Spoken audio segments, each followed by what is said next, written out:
চাকরি রক্ষার্থে অনেক সময় আমাদের অন্যায় করতে হয়। এক্ষেত্রে উপরস্থ কর্মকর্তার নির্দেশ পালন করার কারণে আমাদের কি কোনো গুনাহ হবে?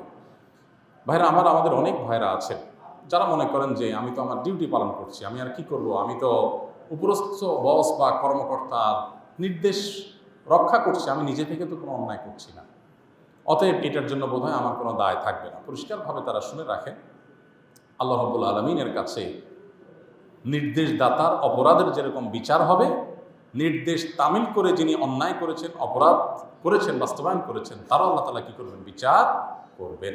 আল্লাহ তাআলা বলেছেন, তাআওয়ানু আলাল বিররি ওয়াত তাকওয়া ওয়ালা তাআওয়ানু আলাল ইসমি ওয়াল উদওয়ান। তোমরা ভালো কাজ, তাকওয়ার কাজে একে অন্যের সহযোগী হও, আর পাপ এবং সীমালঙ্ঘন, আল্লাহর অবাধ্য হওয়ার কোনো কাজে কেউ কারোর সহযোগী হতে পারবে না। আমার আত্মীয় স্বজন, তার মুখের দিকে তাকে একটা অন্যায় করলাম, স্যার বলছেন নির্দেশ, তাই আমি চাকরি রক্ষার্থে করলাম, কোনো আল্লাহ তাআলার কাছে এই সমস্ত এক্সকিউজ কাজে আসবে না। এজন্য ভাই, যেই চাকরি করতে গিয়ে আপনাকে অন্যায় করতে হবে সেই চাকরি করবেন না। মানুষের একটা পেট পালার জন্য এত কষ্ট করতে হয় না।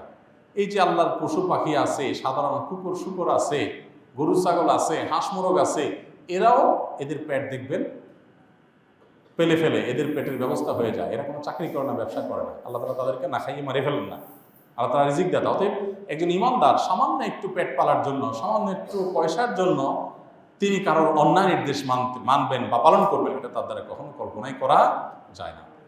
অনেক ভাইরা আছেন প্রবাসে, রেস্টুরেন্টে চাকরি করেন, তাদের মদ, শুকরের গোশত এগুলো তাদের পরিবেশন করতে হয়, প্রস্তুত করতে হয়, রেডি করতে হয়, সার্ভ করতে হয়।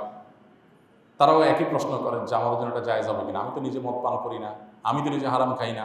উত্তর একই, আপনি হারাম না খান, যে হারাম খাবে তাকে আপনি সহযোগিতা করবেন। অতএব আপনি কে নিজে তামিল করেছেন, আরেকজন নির্দেশ বাস্তবায়ন করেছেন, নির্দেশদাতা অপরাধী, আপনিও অপরাধী, কোনো রক্ষা হবে না। মনে রাখবেন, সেই কাজ করা জায়েজ নাই যে কাজ করতে গেলে আমাকে অপরাধে লিপ্ত হতে হয়, অপরাধ সংগঠন করতে হয়, সেই কাজ করা আমার জন্য জায়েজ নাই। নিজের আখিরাত রক্ষা করবার জন্য সেখান থেকে আমাকে সরে আসতে হবে। এবং এই বিষয়টি না বোঝার কারণে আমরা অনেকেই নিজের অপরাধগুলোকে আমরা অপরাধ মনে করি না। আমরা মনে করি আমার কি দোষ, আমি তো হুকুমের গোলাম, তোমাকে তার গোলামি করতে কে নির্দেশ করেছে?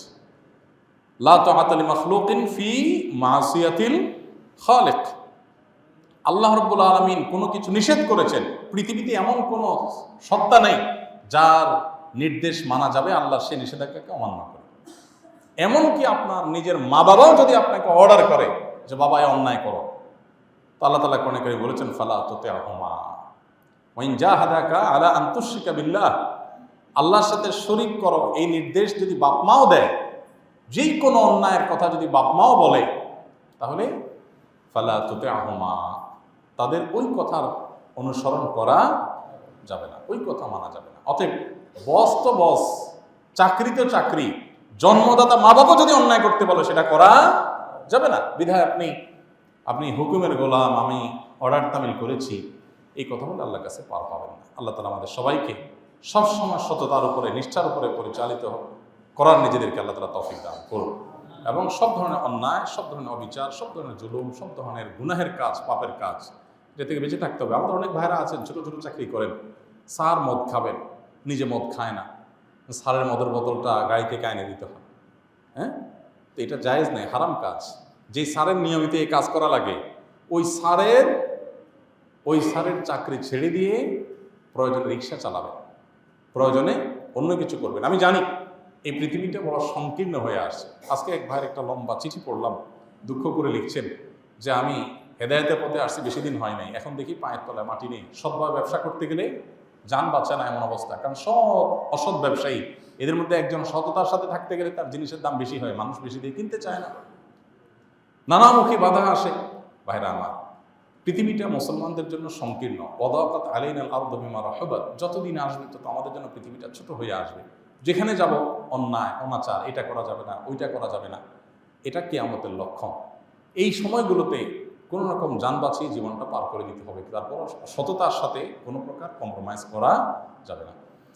তো যেই স্যারের চাকরি করতে গিয়ে আমার নিয়মিত অন্যায় করতে হয়, একটা হলো যে কখনো কোনো কারণে হয়ে গেছে, ফেসে গেছি, ভিন্ন কথা। কিন্তু আমাকে এই কাজটাই করতে হয়, অন্যায় করতে হয়, তাহলে সেই কাজ আমার জন্য করা জায়েজ নাই। ইমানদার না খায় থাকবে, তারপর অন্যায় করবে না। আল্লাহ আমাদের সেরকম ইমানদার হওয়ার তৌফিক দান করুন। আসুন্নাহ ফাউন্ডেশন, উম্মার স্বার্থে সুন্নাহর সাথে।